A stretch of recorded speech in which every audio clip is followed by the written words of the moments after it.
جو شخص آخرت کی کامیابی چاہتا ہے اسے لازم ہے کہ تقوی اختیار کرے، اور جو اللہ تعالیٰ کے ہاں بلند درجے حاصل کرنا چاہتا ہے تو اسے چاہیے کہ اپنی نفس کو مغلوب کرے۔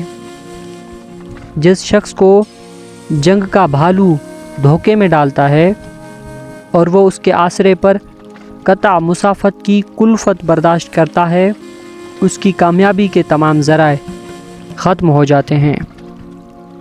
جو شخص گناہ میں مبتلا ہو کر دنیا کی کوئی کامیابی حاصل کرتا ہے اسے کوئی کامیابی حاصل نہیں ہوتی، اور جو شخص اپنے علم پر عمل نہیں کرتا گویا اس تک نعمت واصل نہ ہوا۔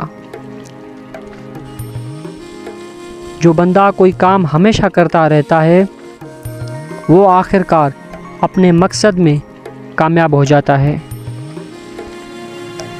جو شخص باطل کی پناہ لیتا ہے وہ کبھی بھی عزت نہیں پاتا، اور جو شخص رذیل افعال کا مرتکب ہے وہ کامیاب نہیں ہوتا۔ بے شک تمہاری منزل مقصود تمہارے آگے ہے، اور قیامت تمہارے پیچھے لگی ہوئی ہے کہ وہ تمہیں منزل مقصود کی طرف پکارتی ہے۔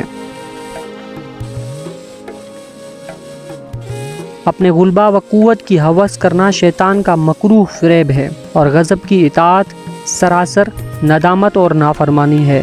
بہترین مروت یہ ہے کہ آدمی اپنے مال اور دولت سے اپنے بھائیوں کی مدد اور خیر گیری کرے اور تمام حالات میں ان کا ساتھ دے۔